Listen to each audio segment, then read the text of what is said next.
Hello again, everyone. Let's talk about Inside, the latest game from Playdead Studios. Now, if you're unfamiliar with who Playdead Studios are, all you have to do is think back to what their first game was, which was released about 5 or 6 years ago, somewhere in that time frame. And that game, of course, was Limbo.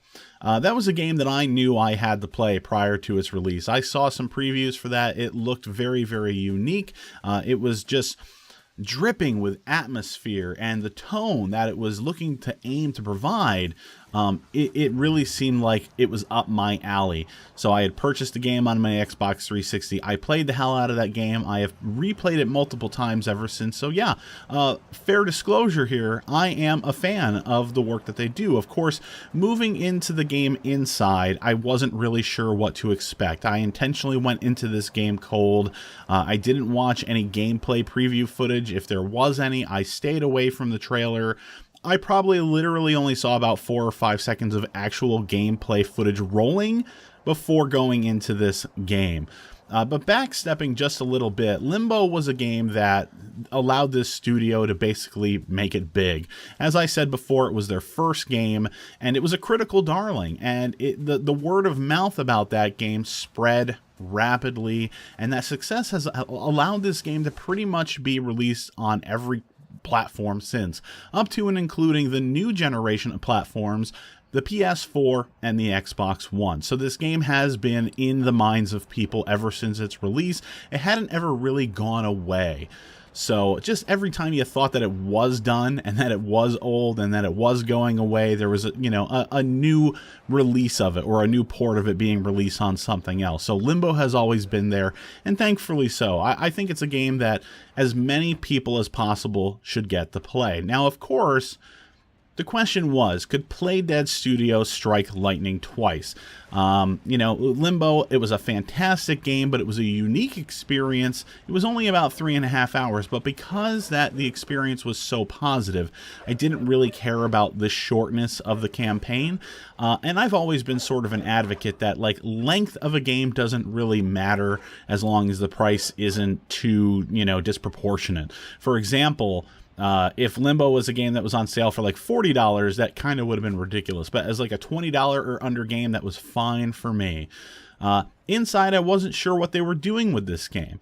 I wasn't sure where they were going. I wasn't sure how they were going to capture that essence of Limbo again, if they were even going to be going into that direction, or if they were going to be bold and try something completely new, which in and of itself had the potential to turn people away. Limbo at this point was sort of a sure thing, and maybe they felt so as well, because getting my hands on this game, and as you can see through the gameplay footage here, Inside is very much like Limbo. I mean, at least for a while. As you can see from watching the character run, it very much sort of looks like the shape and the movement of the boy from Limbo. The jumping sort of looks and feels the same. The gameplay mechanics in that respect in Inside does make you feel like you're playing the next Limbo game, basically Limbo 2.0, but there's some changes, of course. This time, as you can see, yes, there's a lot of atmosphere this time around. There's a certain tone, a certain vibe that this game is going for, just like Limbo did. It's a different vibe, it's a different tone, but they are trying to recreate that experience nevertheless. But there's color in this game. There's a lot of color.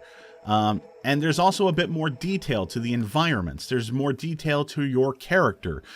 Yeah, the face is kind of blank, but you could actually see skin, you can see hair, you can see the shirt, you can see where the skin of this person's ankles are showing versus where the shoes begin and end, that sort of thing.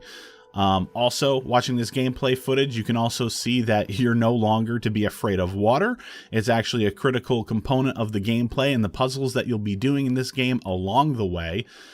So that's changed as well. They're getting a little more creative and inventive in that respect as well. And I would hope so, because this game has taken, as I said, about 5 years for them to finally get out on the market. Now, this game took about 3.5 hours for me to beat, very much like Limbo. So a lot of people might be scratching their heads saying, did it really take them 5 years to come up with this? you know, for a 3.5-hour campaign. Just look at this gameplay footage, though.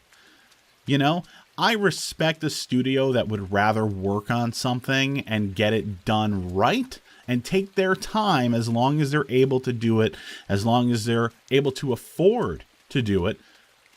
And as long as the end product speaks for itself, I don't really see what the problem is. You know what I'm saying? And in the respect of this game Inside, the end product certainly does speak for itself. There's a lot of details that are just here that just were not in Limbo. And that was by design. Of course, Limbo, you're in limbo. Everything was black, white, or some shade of gray, especially the backdrops. There wasn't really any detail in the backdrops. It was just basically some sort of shade between white and black. However, in this game, as you can see from the gameplay footage that I'm showing you, there's lots of stuff that's actually going on in the background. You know, we've seen people, you know, with flashlights running after you. We see vehicles that are in the distance that are sort of looking around, looking for you since you had allegedly escaped or something. You know, this game is very vague, very much like Limbo is, so that much hasn't changed either. But you see a lot of really interesting things in this world in the background as you're trying to move on from one puzzle to the next. And I have to say, as much as I liken this game to Limbo, it really does feel a bit more than Limbo 2.0. In certain respects, and there's probably going to be a lot of people who do walk away from this game and say, it was basically Limbo 2.0. But for me, the way that I would describe it is that it basically has Limbo at its core, except they not only refined those aspects of Limbo, but they started branching off in other areas to say, what can we do to really make this game sort of its own thing while retaining that gameplay style that we like to create. And they've really done a terrific job in that respect. I mean, as I said, there's a lot of similarities to Limbo up front, but the deeper, the further you get along to this game, the more removed from Limbo it becomes. And I'm telling you, and I don't want to spoil anything, because this is a game where people do not want to have you reveal anything about it. I mean, it's sort of like Dark Souls in that respect. If you even show anything, I mean, probably showing you the footage I'm showing you, even though this is very early game stuff, people don't like that about these games by Playdead. It's not because you go online like Dark Souls and you reveal all these secrets to everyone online. I mean, of course not. This is a 3.5-hour campaign, but it's because people know that part of the enjoyable experience is the experience itself. And having that, by going into it cold and not having those things, those surprises around every turn spoiled for you.